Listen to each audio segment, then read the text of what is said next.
जी अस्सलाम वालेकुम। वालेकुम अस्सलाम सर। स्क्रीन नजर आ रही है आपको? जी sir. Okay, so we start our remaining lecture which we started last time. So we started the topic of river survey, in which we discussed the framework which is developed for the river survey, for carrying out a river survey in an effective manner. And in the river survey, we also discussed that various type of data is collected. So the variety of data which is collected, क्या चीज? Screen नजर नहीं आ screen बाकियों का नजर आ रही है कि किसी को भी नहीं आ रही? सर आ रही है नजर। अच्छा, आप मेरे को दोबारा देखें, रिस्टार्ट करके देखें। और किसी को तो प्रॉब्लम नहीं है, स्क्रीन नजर ना आ रही है?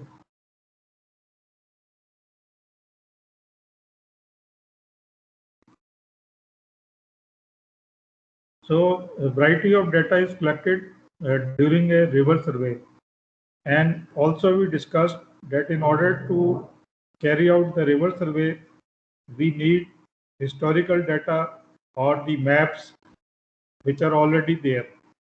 So first of all, we will discuss the various types of maps which are helpful for the river survey, and then we will discuss the variety of data which is collected during the river survey.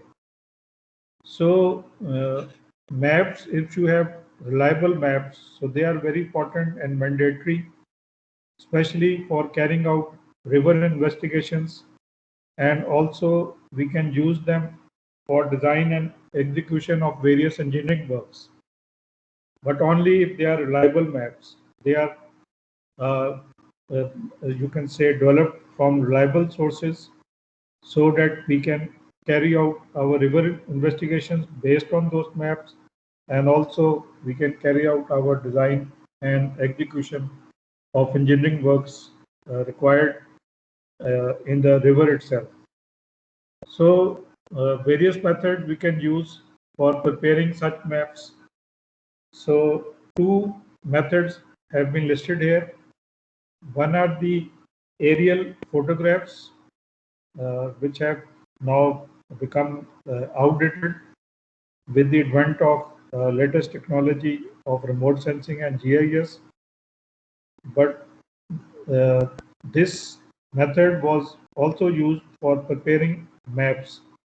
So in this method, aerial photographs were taken by using a plane, and 50% of the area was overlapped, and with a two set of photographs, they were placed underneath a stereoscope. And if you, a stereoscope is just like a binoculars. So if you see those two set of photographs which have 50% overlapped area, so you will see that it will give you a three-dimensional view. You will see if there are mountains, so they will be elevated, and so on. So with the use of stereoscope, by looking at those aerial photographs, you can map the features of the river reach. So that was very helpful before the advent of satellite imageries. But nowadays we can make use of the satellite imageries. And ये mic अपना बंद करें भी, mic अपना बंद करें जो किसका ओपन है. So now we have satellite imageries, and some are freely available. So we can use those imageries, and we can prepare the maps to plot all those features within a river reach or within the floodplains. So these are the methods which are used for preparing maps which can be further used for our river investigations and for also carrying out the design and execution of any river engineering works. So, two types of maps can be used. One are the general purpose maps, and other are the maps which can be used for more detailed studies. So, general purpose maps, as it is evident from its name, that it can be used for general purpose. यानी आम इस्तेमाल के लिए आप इसको use कर सकते हैं. So general purpose maps, they cover around 10 to 20 kilometers of the river itself and some part of the floodplain as well. And these general purpose maps, they are very helpful for the ship owners, for the river masters and the pilots which are navigating the ships in those rivers. As well, they are also very useful for the engineer in charge, which are responsible for the river management. So, general purpose maps, they provide a good indication of the general situation as they are general purpose. So they will just show you the main features of the river, and it enables you to easily determine what is the position of ships or the voids or the areas where these buoys are, you can say, placed, and where there are snags, the hindrances, or any uh, things which can be dangerous for navigation purposes. So these are just helpful for that. So otherwise, if you want to have some detailed study, so these general purpose maps, they will not be very helpful. So the scale which is used for these general purpose map is usually 1 in 50,000. So having this scale, uh, the handy type maps can be prepared because they can easily be folded and you can use them while navigating a ship. So in the case of special river reaches, where you see that some basic changes have taken place due to some formation of islands or there is some major erosion taking place. So there you need a more detailed map, which scale can be then 1 in 20,000. That will be required for detailed maps if you want to plot the features which have taken place in the special river reach, like there is a formation of island or there is a major erosion going on in that river reach. So then you have to use scale of 1 in 20,000 instead of scale of 1 in 50,000. So these maps can be used for general purposes only and not for the detailed studies. Whereas the maps which are used for detailed studies, like if we want to study the channel characteristics, if we want to carry out the river works, river training works, so there we need more higher accuracy.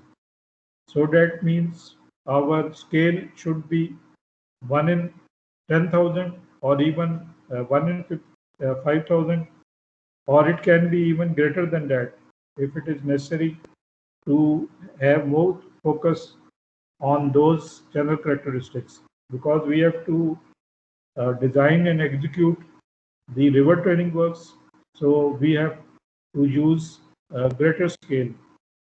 So if it can be more than even 1 in 5,000, that will be more than good, because the features will be highlighted much better as compared to a map which have got less scale. So these maps can be used for the voyage purposes, for channel patrolling purposes, and also for dredging operations, because we need a certain depth for navigation purposes. So if we have these types of maps available, then we can use them for dredging the reach of the channel in order to maintain the required depth so that navigation is possible. So also the characteristics of a river reach can change within a very short period. Maybe after a single flood season, the features they can become outdated and new features can develop. So these maps soon become out of dated, and then they should be prepared and revised for the purposes for which they have been used, because now based on the new maps, the new revised maps, then only they can be helpful for carrying out river works, river training works. Otherwise, if you are using out of dated or old maps, so it will not be showing the latest features which have developed after a recent flood which have occurred.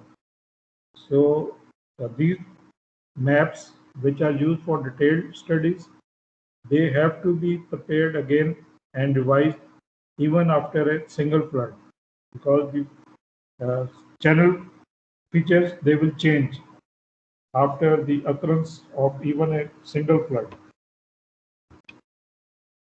Then uh, while during a river survey, variety of data is collected. So one of the data which is collected is regarding the water levels.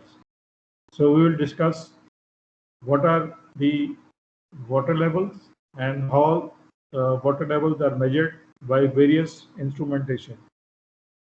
So water levels, we can obtain them by using some gauges. So either we can observe reading manually from these gauges, or if we have some recording arrangement, then we can have a continuous data which is recorded automatically for a day, for a week, or even for a month, and we can obtain continuous data. So both type of gauges are available. The manual gauges, in which we have to read the water level ourselves, and some gauges they are automatic, where we have some recording arrangement, and the fluctuation in water levels they are recorded directly on the recording mechanism, and we can obtain it on the basis of daily, weekly, or monthly basis.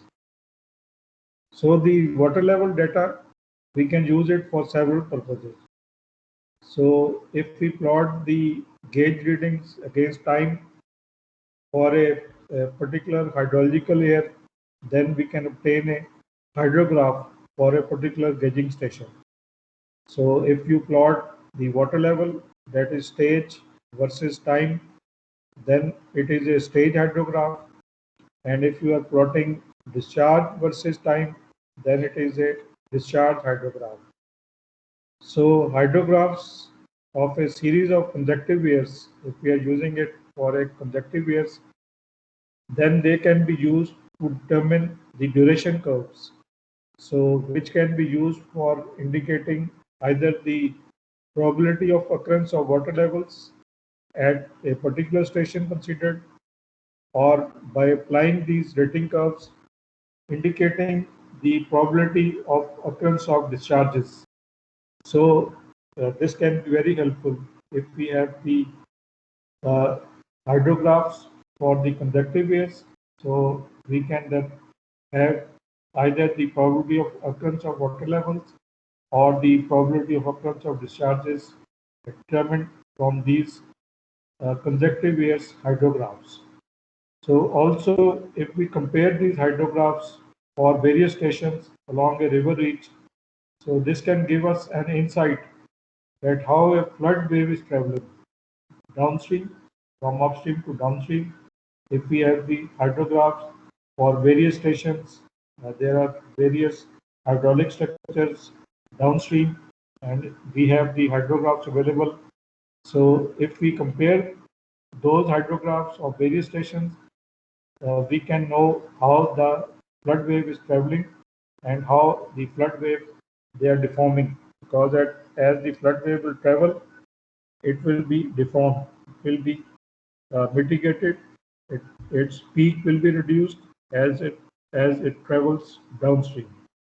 So this can be carried out if we have the number of hydrographs of the stations which are located downstream. So if we combine these gauge readings with discharge values, now we have the water level readings, that is the stage reading, and if we combine them with the discharge values, so we can have a stage discharge relationship. And this, as you have studied in the flight hydrology, this will result in a rating curve. So rating curve is a relationship between stage and discharge.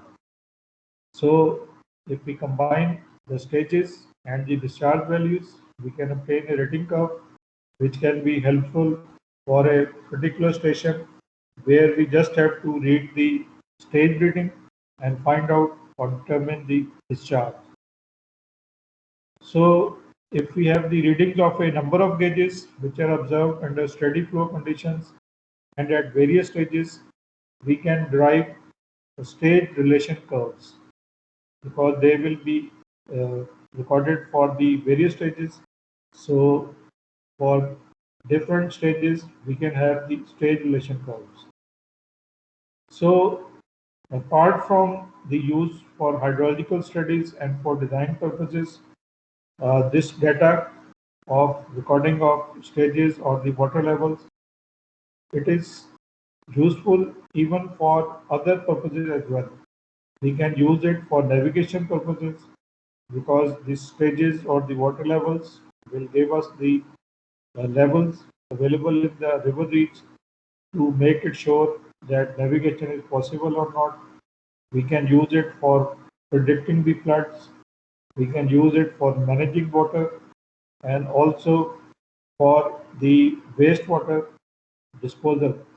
So because we know if it is the river reach is in low flow, then it can be hazardous to dispose of waste water into that reach. But if sufficient level of water is available, that means your wastewater will be diluted and it will have less harmful effects as compared to low stages or low water levels. So here is the stage discharge relationship, that if you plot the water level or the stage against time, then you obtain a stage hydrograph. The first curve, which you see on your screen, the relationship between the stage on the y-axis and time on the x-axis. So you obtain a stage hydrograph. And if you have the stage and discharge relationship, this is known as the rating curve or the stage discharge curve.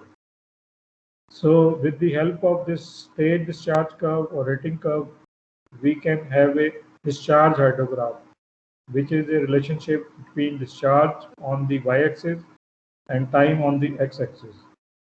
So just if you have the reading of the stage or the water level, you can use the rating curve to find out what is the discharge value. So this is very helpful, especially in the flood season when we are unable to carry out the discharge measurement itself in the field. So we can use a rating curve, and just by reading the gauge or the stage and using the rating curve, we can find out what is the discharge at that time. So this is an example of a typical simple rating curve where you see the relationship between discharge and the stage or the water level.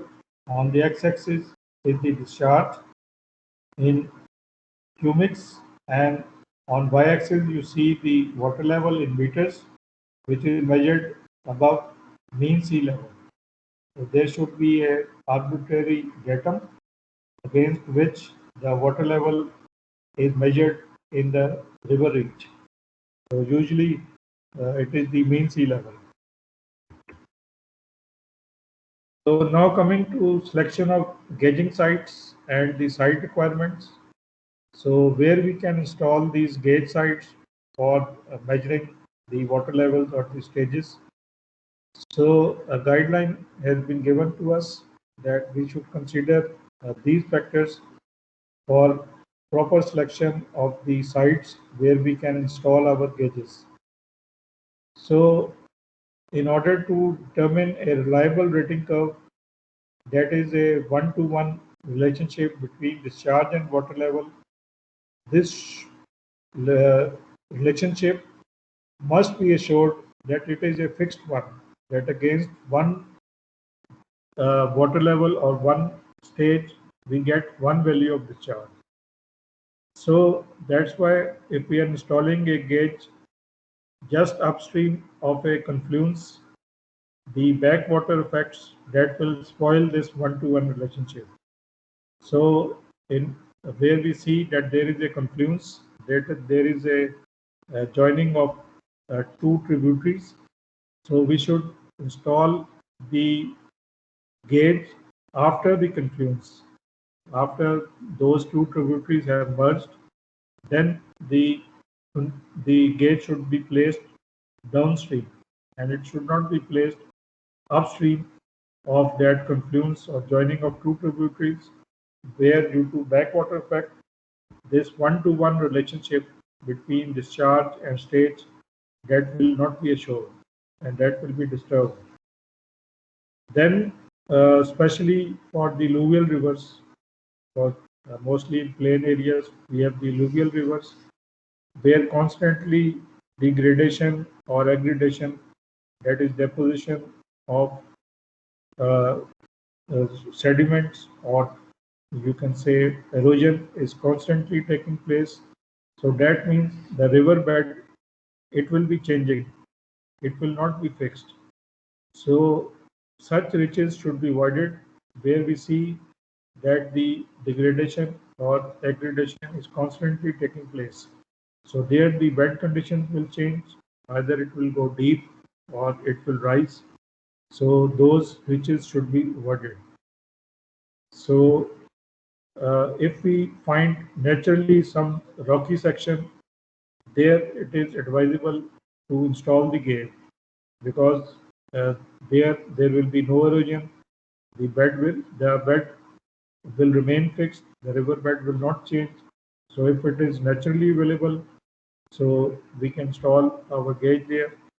Or if no natural place like that where a rocky section is available is there, then we can have some artificial structure there, like a weir or a barrage or some other structure, like even a bridge here. Underneath that, we can have the paved area so that the river bed, it does not change. So also, as per the guidelines, we should select the reasonably straight river reaches, and we have discussed that very rare the straight river reaches are available. But if you find some reasonably straight river reach, that should be preferred as compared to the bend, because when the river is turning or taking a bend, there will be transverse slope of the water surface. The water surface at the outer edge will be higher as compared to the inner side. So the uh, as you can say stage readings, they will not be accurate. So it is advisable to avoid the river bend. But in some cases, if you cannot avoid such a site where river is taking a bend, then it is advisable to place or install two gauges, one at the right bank and one at the left bank, so that you can have the mean water level that can be measured, because there will be a difference in the water levels on the upper or the outer edge and the inner edge due to the transverse slope of the water surface. So there, if you cannot avoid a river bend, then place two sighting gauges at both the banks and then take the average of the water stage readings.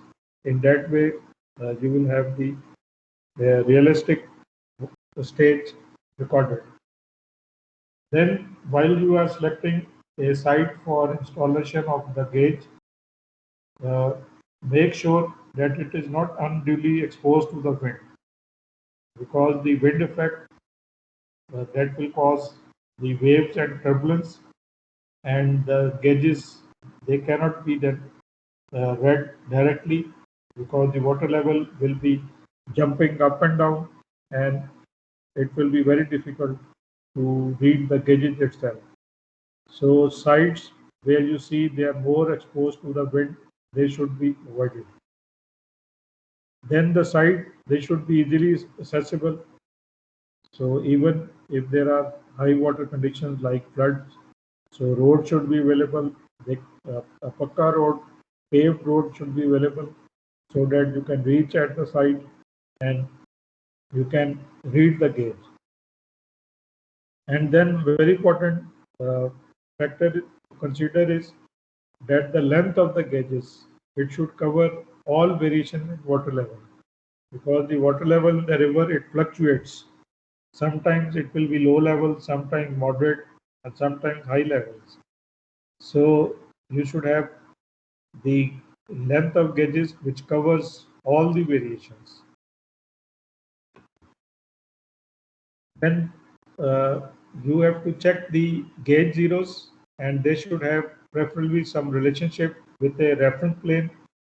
So because you are measuring the stage with respect to some arbitrarily datum, so there should be a survey benchmark available near the gauge, so that you can make verifications and you can have the stage recorded accurately. So if you are placing the gauges just for recording the levels during river floods, then make sure that they are located near critical points, that where we know the levels will reach at those stages. So place the gauges at those points. So sometimes in order to have the energy slope also recorded, because some hydraulic modeling, you need energy slope as well. So there you have to install some temporary gauges. So such cases, if you are installing them for recording of the energy slope, then they should be placed at points of equal velocity heads, because the slope of the water surface will equal the energy slope if you have selected those points where the velocity head is equal. So especially for very accurate studies, especially the hydraulic studies, if you need energy slope recorded as well, then you need temporary gauges which have to be installed, and they should be installed at those points where the velocity heads, it is equal. In that case, the slope of the water surface which you are recording will also be the energy slope. They will match.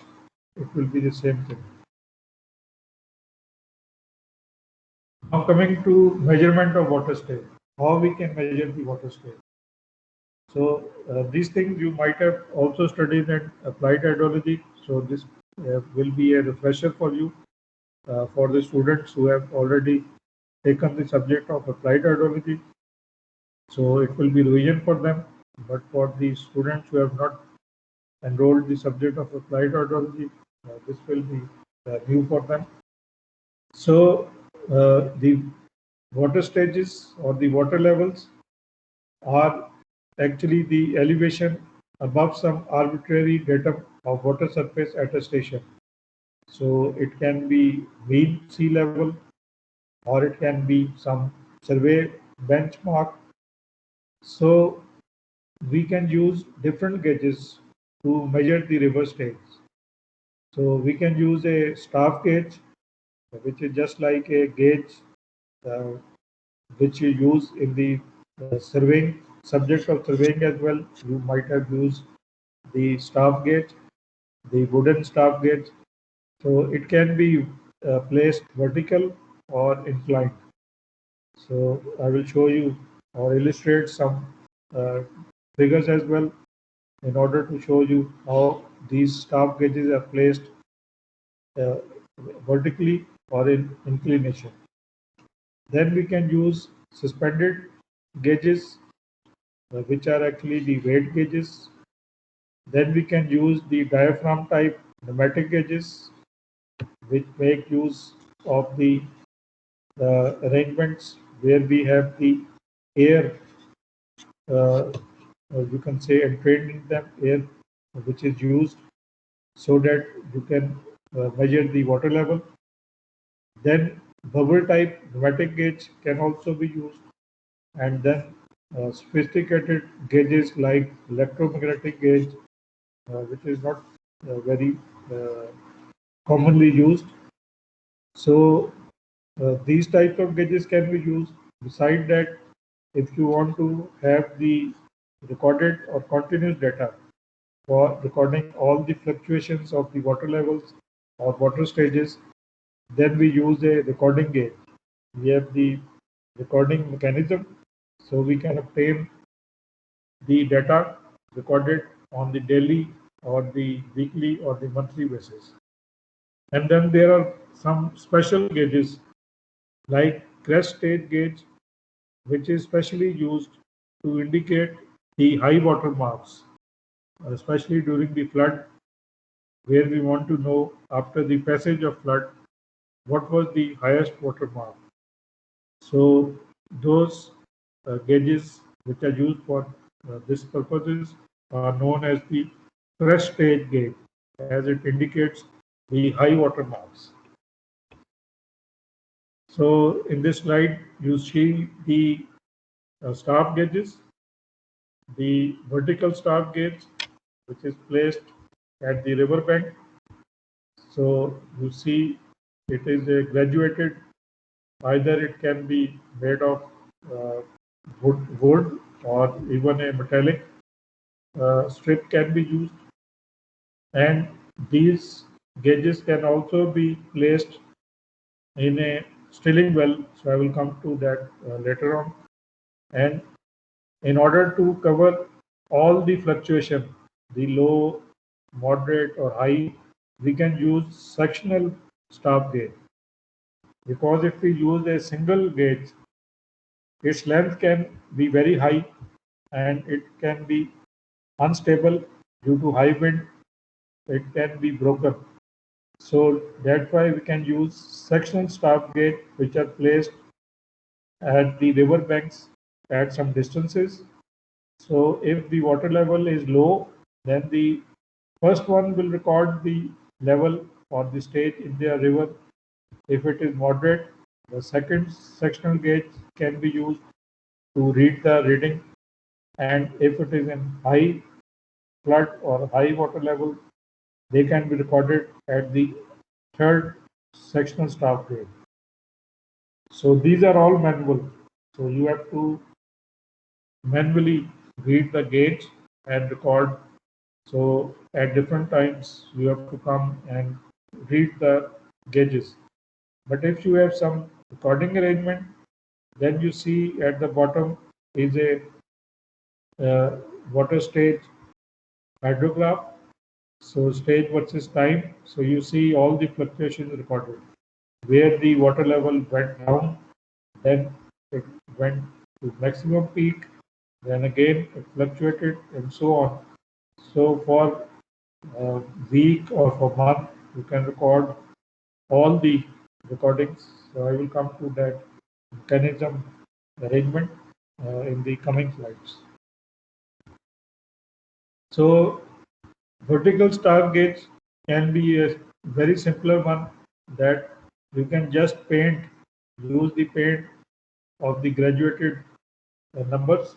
So here you see the graduations and you can just directly read the reading. So but the problem with that is the paint will fade with time, and you have to keep an eye that when the paint is faded, again you have to repaint it. Or you can place a metallic strip here. So these are the simpler arrangement. So you can place in, uh, on the pier, or where there is a bridge, or where there is a hydraulic structure. You can place a vertical stop gauge there and directly read the water stage from those stop gauges. So this is a photograph of the sectional stop gauge. The actual one, you see the three sections, one for the lowest or low stage, second for medium or moderate, and third stage for the high flows. And then the inclined gauge, which is placed at the banks.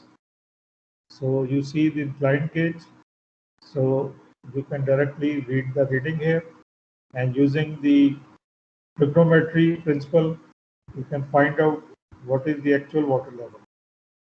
Because this is inclination, so you have to use the principle of trigonometry to find out the water level in the river reach itself.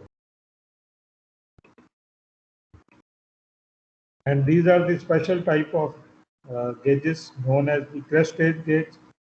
So at the bottom of this gauge, there are some openings. So water enters through these openings into this standpipe, and there is a perforated tin cup.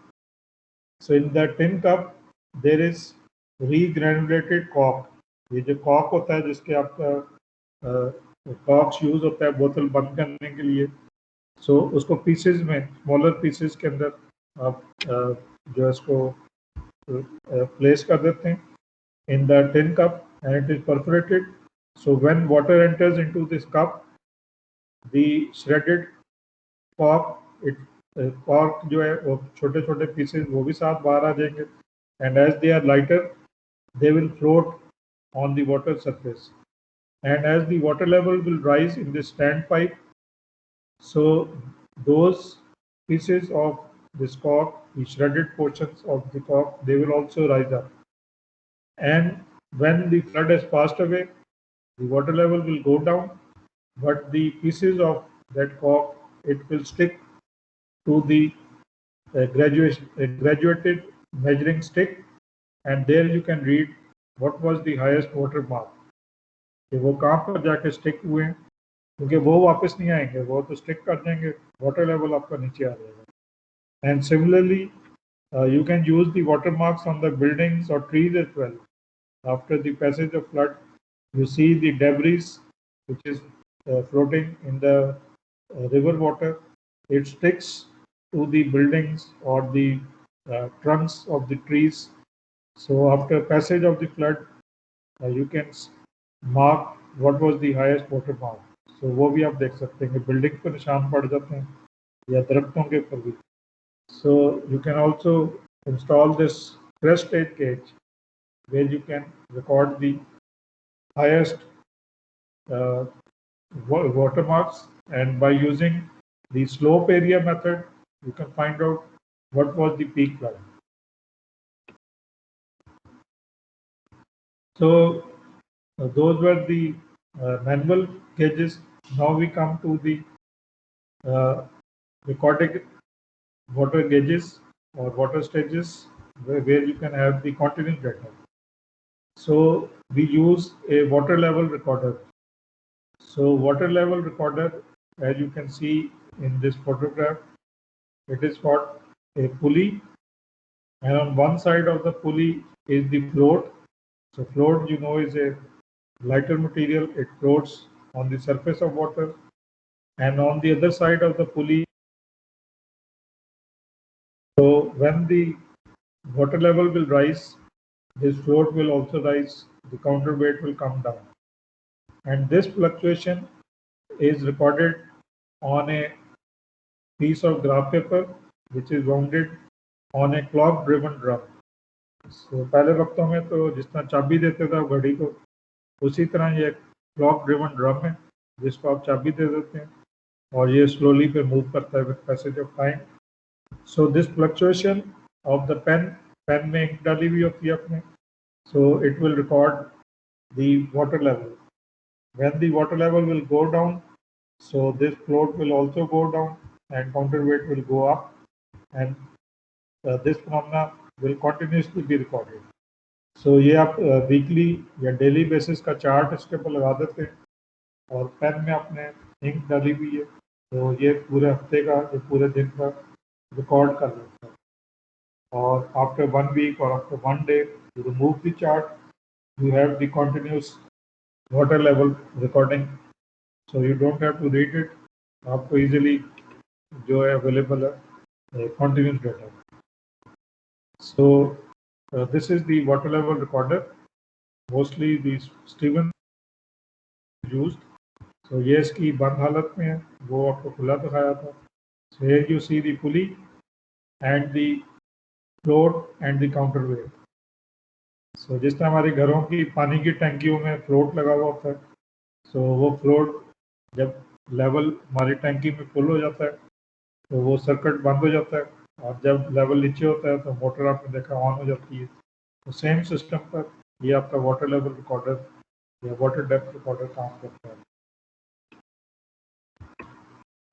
So now if you are directly measuring the water level in open space, अगर open channel में आप कर रहे हैं, so due to the wind action जो turbulence और waves create हो रहे हैं, तो गेजेस जो हैं उस पर रीडिंग करनी बहुत मुश्किल हो जाती है. तो that's why we use a stilling well. तो स्टिलिंग वेल से हम पाइप, इनलेट पाइप ले लेते हैं बैंक से. So this inlet pipe will enter the water into this stilling well, and the water will be stable. So at the top you have the water level recorder placed here. So this float will be then fluctuating as the fluctuation of the water level, and the water level will be stable and calm as compared to the outside condition where there might be turbulence or wave action. So here in the stilling well, if we use that, so you can accurately measure the water levels.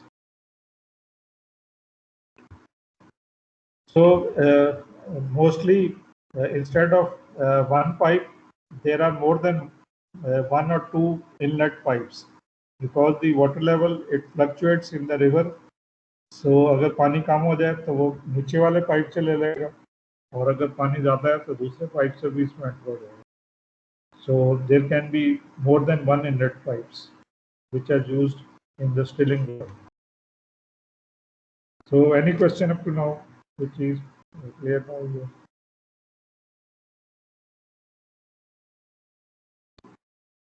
Clear है ये चीज़ें, क्योंकि आपने mostly पढ़ी भी हुई होंगी flight hydrology में, जस्ट आपकी एक रिवीजन हो रही. सो the pneumatic gauge where we can use the compressed air. So in the pneumatic gauge, these are seldom used. Pakistan में तो ये इस्तेमाल नहीं होते. So we introduce the compressed air into the river water itself. So you see the air coming out from this pipe in the shape of bubbles. So higher the water level will be, less bubbles will be coming out of this pipe, because there will be more pressure head and less compressed air will be allowed to come out. But if the level goes down, so pressure head will be less, and so will the compressed air will be coming out more freely. So this is directly proportional. The higher the inversely proportional. Higher the head, more pressure head, and less bubble will come out. And if the level is low, less pressure head, more bubbles will come out. So this is then calibrated. The coming out of these bubbles कि ये bubbles कितने आपके enter हो रहे हैं, इसको calibrate किया हुआ था to the water level. So accordingly, the pneumatic gauge converts this coming out of these bubbles to the water level. कि कितना water level इसमें मौजूद है. So pneumatic gauges in USA or some advanced countries, they use such types of instruments. But in Pakistan, we are mostly using the staff gauges or the stilling wells or placing water level recorders. So with the advent of latest technology, now the time is to have the real-time flow monitoring system. And we are also advancing towards it, that while sitting in our office, we should receive the water level data, that how much water level is present at have that data. So what is being done is that we are placing the data sensors in the stilling wells, and that data is being transmitted to data loggers where it is being stored, and then it is being transmitted through the communication systems like satellite systems, and receivers are placed in our offices. They receive that data and we get the display on our computer screens. So this is the real-time flow monitoring system, that all the time you can keep an eye on the water levels.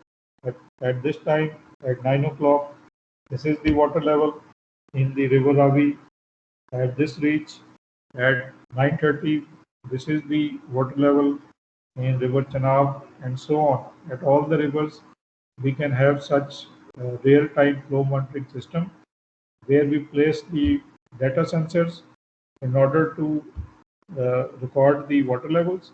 So they will be storing all those values in the data loggers, which will be continuously transmitting it through satellites, and we can even receive it on our mobiles by using Android's applications, or we can receive it in our offices, which can be displayed on the screens. So this is the system. So same stilling well now, and you see a water level sensor. It transmits a laser beam. So laser beam will strike the level, and then it will be received back, and it will be transmitting what is the water level at this time. So if this water level changes, so laser beam will be also having the change in length of being transmitted and received.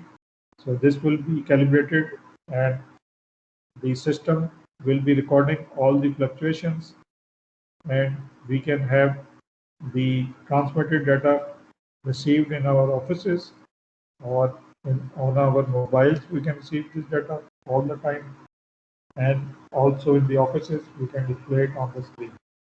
So such type of systems are now in place. In advanced countries, they are already working. In Pakistan as well, we are also having such systems placed on pilot scale. So things have already started, and inshallah, hopefully, this will be placed all over the country, the rivers and the canal system. So basically, we are first installing them on the canal system, and then on the main rivers, they will also be placed. So अभी तक कोई चीज जो clear ना हुई हो regarding the water levels. So we have covered one data, that is the water level, and in today's lecture we will then cover the bed level and the other parameters in the next lecture. So अभी water level के बारे में कुछ चीज clear ना हुई हो.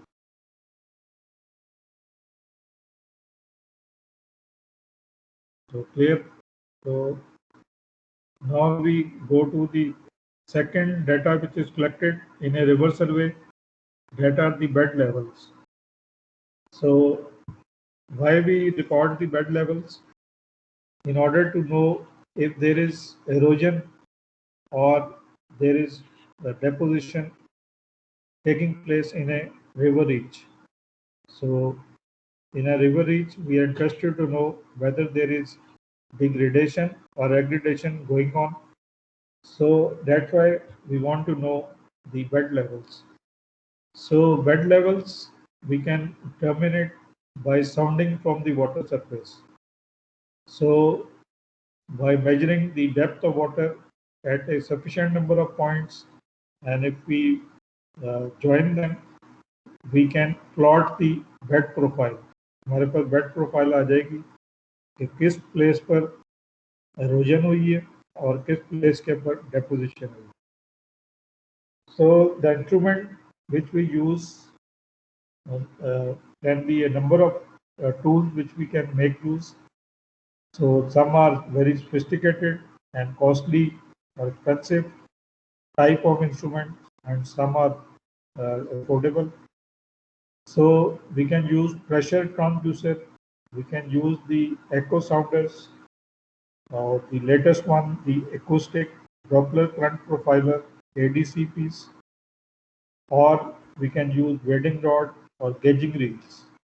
So wading rods, because we are measuring the depth of water at number of points. So wading rod we can use if the water levels are shallow. So for shallow water levels, we can go inside the river reach itself and record the depth of water at a number of points with the help of a wading rod.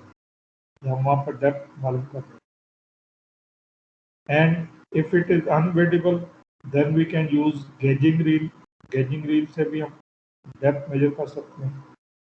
So whereas we use pressure transducers या echo sounders या ADCPs, they are typically used where the velocity is high and where the water is quite deep, and where you might face difficulty by using either the gauging reel and the sounding weight. You cannot measure the depth with them.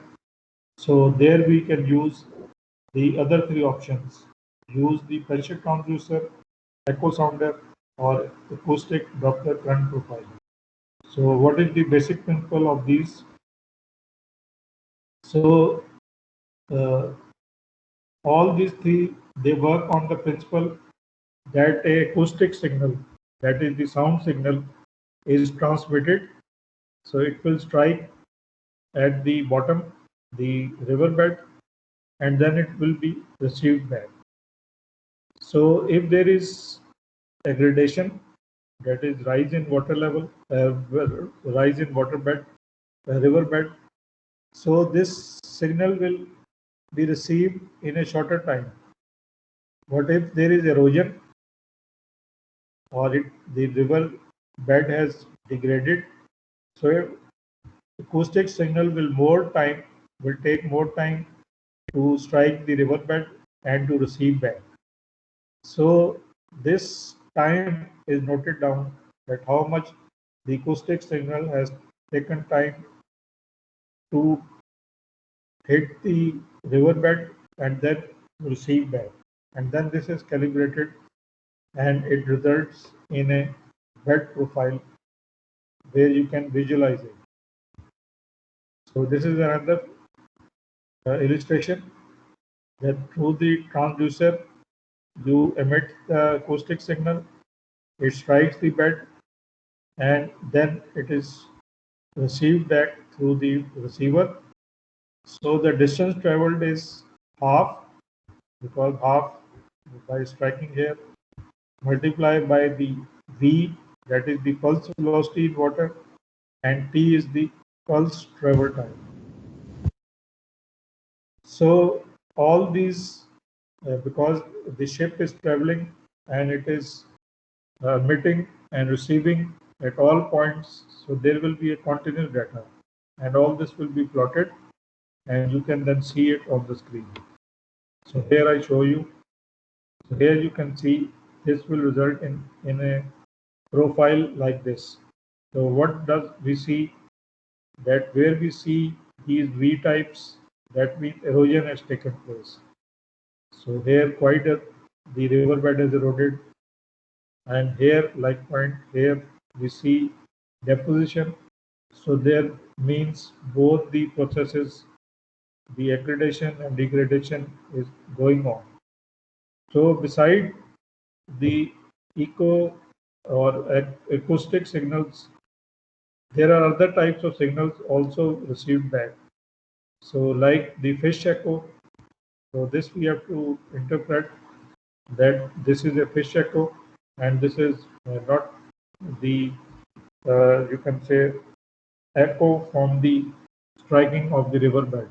So that we have to then have the correct interpretation.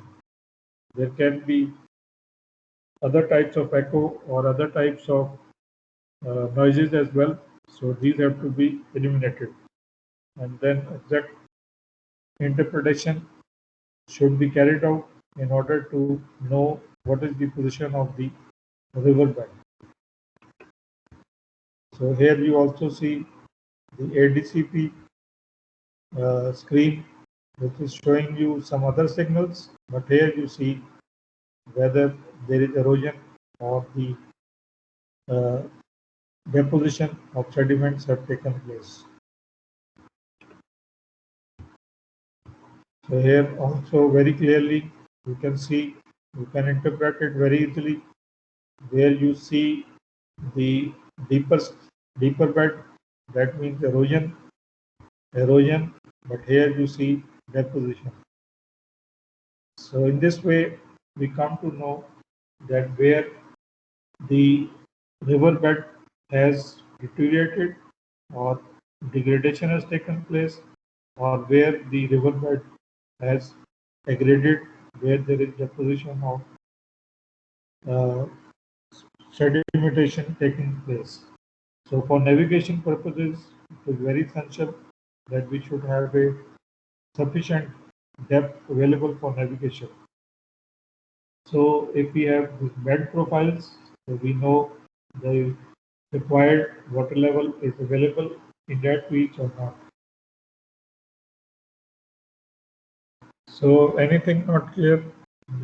Please,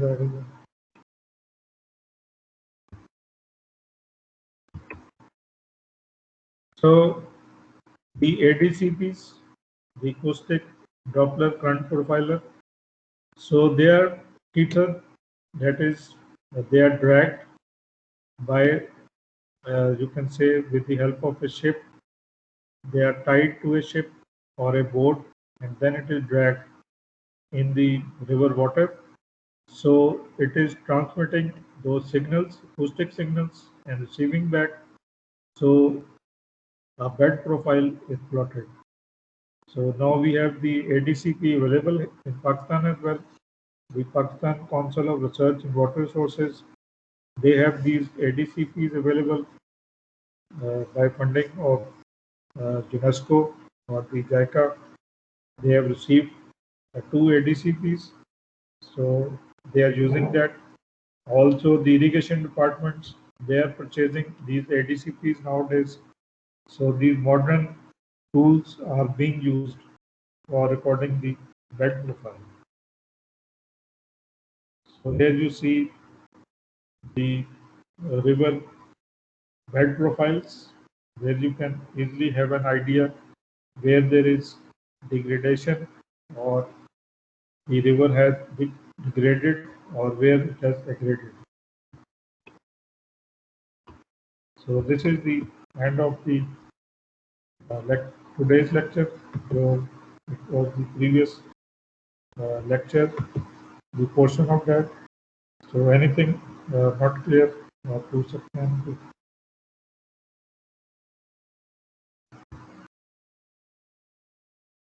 Okay, everything is clear.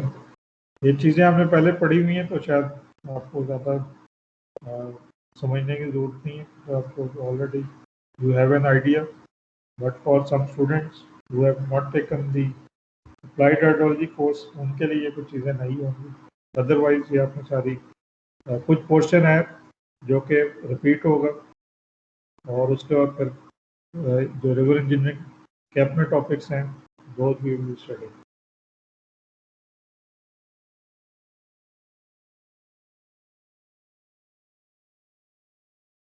So if there is no question, then we can have the roll call. और इस पर भी लगा देने कि मैं अभी roll call वैसे भी आपको कॉल करूँगा. So first we have Harpa Rashid. Harpa Rashid.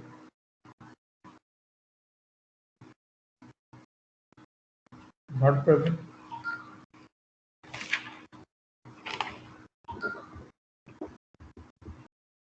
Then Mohammad Azhar Khan. Yes, sir. Okay. Rohit. Rohit is not there. Then Aisha Noor. Present, sir. Okay. Waqar Azim Shams.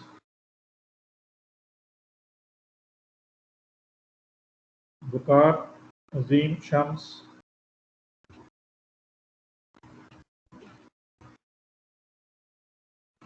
Then Ikramullah Khan. Ikramullah Khan.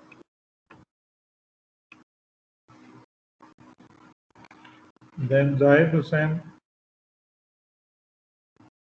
Present, sir. Okay. Then Salman Ahmed.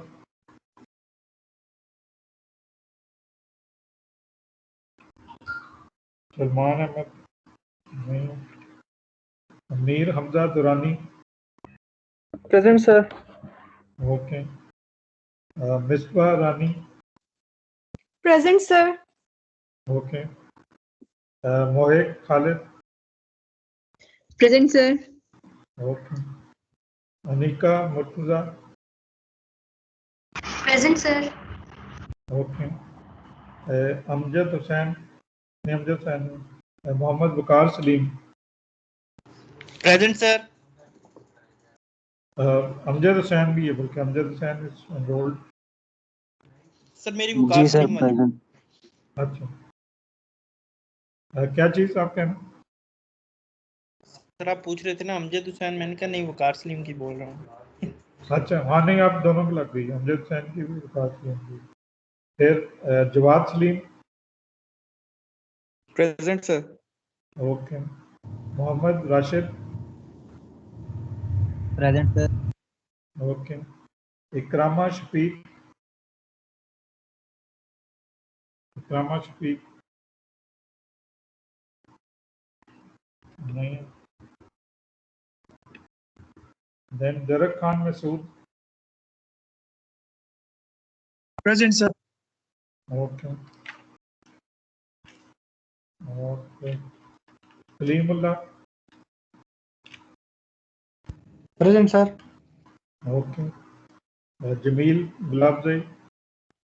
Present, sir. Okay. Uzair Rahim. Yes, sir. Okay. Farhan Asif. Geotech के Farhan Asif. Sir Rohit sir present. Mic नहीं चल रही थी. अच्छा, रोहित का आपके लगा दिया. और Abrar Ahmed also from Geotech. Mohammad Usama Bilal. Yes, sir. Okay. Mohammad Usman Janjua.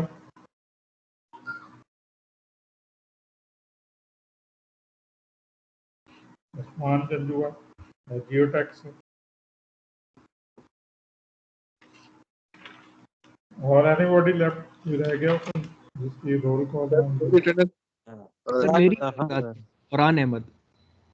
हाँ, फरहान आ गए. अच्छा, मैंने ठीक. सर, कनेक्शन का प्रॉब्लम आ गया था. अच्छा. और कोई? इकरामुल्लाह खान सर। सर इकरामुल्लाह खान, ठीक है। जी वकार अजीम सर प्लीज। हाँ वकार अजीम, ठीक है। सर और बाकी अब एब्सेंट जो रह गए, आरफा, सलमान, इकरामा शफीक और Ibrar Ahmad. So these Alpha present, sir. Arfa, अच्छा जी सर। ओके। अब बाकी 3 एब्सेंट हैं, सलमान, इकरामा शफीक और इब्रार। और इसके अलावा कोई रह तो नहीं गया जो एनरोल्ड है, उसकी अभी नाम ना मैंने दिया, क्योंकि ये फाइनल लिस्ट है अभी जो हमारे नए ओडो सिस्टम पर आ रही।